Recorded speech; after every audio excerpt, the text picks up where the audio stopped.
Hello mummies, welcome to డా journey. So మా బాబుని క్రిబ్లో వేసి చాలా రోజులు అయ్యింది. యూజువల్గా అయితే నేను నడకొచ్చిన తర్వాత క్రిబ్లో వేయడం మానేశాను. పాకేటప్పుడు ఎక్కడికైనా పాక్కుంటూ వెళ్ళిపోతాడు, వస్తువులు అన్నీ తగులుతాయని చెప్పి క్రిబ్లో వేసేదాన్ని నేను పనిలో ఉన్నప్పుడు. కానీ నడకొచ్చిన తర్వాత మాత్రం నాతో పాటు కిచెన్లో ఉంటే కిచెన్లో ఉంటాడు, నేను ఎక్కడ పని చేస్తే అక్కడే ఉంటాడు, మంచిగా ఆడుకుంటాడు. అయితే ఈరోజు వీడియో రికార్డ్ చేయాలి కాబట్టి కొంచెం డిస్టర్బ్ చేస్తున్నాడు, అన్నీ లాగుతున్నాడు అని చెప్పి ఇంకా నేను క్రిబ్లో ఉంచాను. సో ఈరోజు నేను పిల్లల కోసం ఒక super healthy and tasty recipe అయితే చూడబోతున్నాము.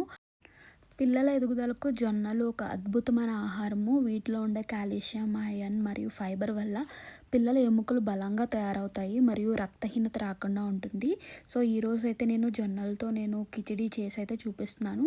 ఇది 1 ఇయర్ పైబడిన పిల్లలందరికీ బ్రేక్ఫాస్ట్ లాగా, లంచ్ లాగా తయారు చేయొచ్చు. ఎలా తయారు చేయాలో చూసేద్దాం. జొన్నలు కొలత వచ్చేసి నేనైతే గుప్పెడు తీసుకున్నాను. శుభ్రంగా కడిగి రాత్రంతా నానబెట్టుకున్నాను. ఖచ్చితంగా 8 to 10 అవర్స్ అయితే నానాలండి. దీనివల్ల పిల్లలకి డైజెషన్ బాగుంటుంది. అలాగే కూరగాయ ముక్కలు వచ్చేసి పంకిన్ ముక్కలు, అలాగే గ్రీన్ పీస్ తీసుకొని వాటిలో కొంచెం వంట సోడా వేసి ఒక అరగంట పాటు వాటిని కూడా నానబెట్టుకున్న తర్వాత మళ్ళీ శుభ్రంగా కడిగి ఒక కుక్కర్ గిన్నె తీసుకొని అందులో 1 టీ స్పూన్ నెయ్యి అయితే వేసుకున్నాను. సో నెయ్యి కొంచెం వేడైన తర్వాత జీలకర్ర, అలాగే కొంచెం అల్లం తురుము వేసుకుంటున్నాను. ఈ రెండు కొంచెం మంచిగా వేగిన తర్వాత కూరగాయ ముక్కలను అయితే యాడ్ చేస్తున్నాను. ఇక్కడ పంకిన్, గ్రీన్ పీస్ తీసుకున్నాను. మీరు ఇంకా ఇందులో కావాలంటే క్యారెట్, అలాగే బంగాళదుంప కూడా మీరు యాడ్ చేసుకోవచ్చు. కిచిడి కాబట్టి సూటబుల్ వెజిటేబుల్స్ అన్నీ కూడా మనం ఇందులో యాడ్ చేసుకోవచ్చు.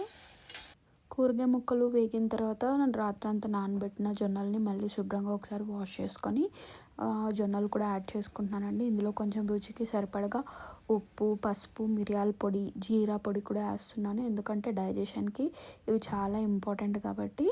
సో నీళ్ళు అయితే నేను 2 కప్పులు నీళ్ళు అయితే పోస్తున్నాను గుప్పెడు జొన్నలకి. మీరు ఇంకా ఎక్కువ కావాలన్నా మీరు పోసుకోవచ్చు. ఎంత మంచిగా ఉడికితే పిల్లలకి అంత డైజెషన్ అవుతుందండి. కాబట్టి నీళ్ళు ఒకవేళ ఎక్కువైనా సరే తర్వాత మనం పక్కకు తీసేసుకోవచ్చు. కాబట్టి నీళ్ళు అయితే తక్కువ లేకుండా చూసుకోండి.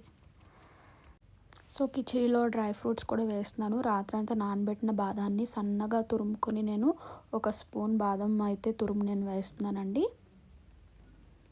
ఒకసారి అంతా మంచిగా కలుపుకున్న తర్వాత మూత పెట్టి చిన్న కుక్కర్ కాబట్టి నేను స్లో ఫ్లేమ్లో, అంటే చిన్న మంట మీద కనీసం 8 నుంచి 10 విజిల్స్ వచ్చేంత వరకు నేను మెత్తగా ఉడికించుకున్నాను. మనము కుక్కర్ తీసాక చేత్తో మెదిపి చూస్తే ఆ జొన్నలు గింజ అనేది మెత్తగా అయిపోవాలండి. అంత సాఫ్ట్గా అయితే కుక్ అవ్వాలి. కుక్కర్ పెట్టాక బాబునైతే క్రిబ్లోంచి తీసేసాను. కింద వదిలితే మంచిగా ఆడుకుంటున్నాడు. సో 8 నుంచి 10 విజిల్స్ వరకు వచ్చిన తర్వాత ప్రెషర్ అంతా పోయిన తర్వాత ఇప్పుడు కుక్కర్ మూత ఓపెన్ చేసి చూపిస్తున్నాను చూడండి.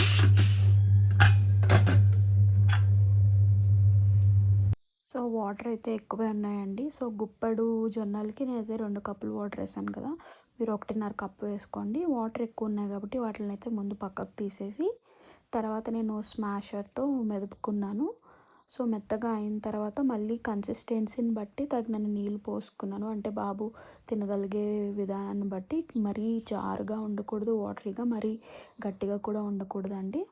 సో నేనైతే బాబుకి 1 ఇయర్ దాటిన తర్వాత నుంచి ఇలాగా కంప్లీట్ జొన్నల్ని తీసుకుంటున్నాను, గింజలను తీసుకుంటున్నాను. బాబుకి నేనైతే 10 నెలలు ఉన్నప్పటి నుంచి ఈ జొన్నల కిచిడి ఇవ్వడం స్టార్ట్ చేశాను. 10 నెలలు ఉన్నప్పుడు ఎట్లా స్టార్ట్ చేశానంటే జొన్నలు నేను పౌడర్ చేసుకొని ఆ పౌడర్ని నేను రాత్రంతా నానబెట్టి మార్నింగ్ వండేదాన్ని. ఇప్పుడు 1 ఇయర్ దాటింది, మంచిగా నమిలి తినగలుగుతున్నాడు కాబట్టి నేను తనకి పేస్ట్ కాకుండా నమలడం కూడా అలవాటు చేయడం కోసం అయితే హోల్ జొన్నల్ని ఇట్లాగే నేను చేసి కిచిడిలాగా ఇస్తున్నాను. అయితే మిల్లెట్స్ హెవీ ఫుడ్ కదా, పిల్లలకి అరుగుతాయా అనే డౌట్ అయితే చాలామందికి ఉంటుంది. మా బాబుకి అయితే ఇప్పుడు వరకు ఎటువంటి డైజెషన్ ప్రాబ్లం అయితే రాలేదు. చక్కగా మోషన్ కూడా ఫ్రీగా అవుతుంది. ఎందుకంటే ఫైబర్ ఉంటుంది, అలాగే కూరగాయలు కూడా మనం యాడ్ చేసాం కాబట్టి. సో మీరు నెలల బేబీస్కి కూడా డైజెషన్ ప్రాబ్లమ్స్ ఏమీ లేకపోతే ఈ రెసిపీ అయితే మీరు స్టార్ట్ చేయొచ్చు. అయితే పిల్లలకి 1 ఇయర్ లోపు వేసే ముందు కొంచెము స్పైసెస్ కానీ, సాల్ట్ కానీ లేకుండా తగినన్ని స్పైసెస్, జీరా పౌడర్ అయితే నేను వాడేదాన్ని బేబీకి నెలలుగా ఉన్నప్పుడు.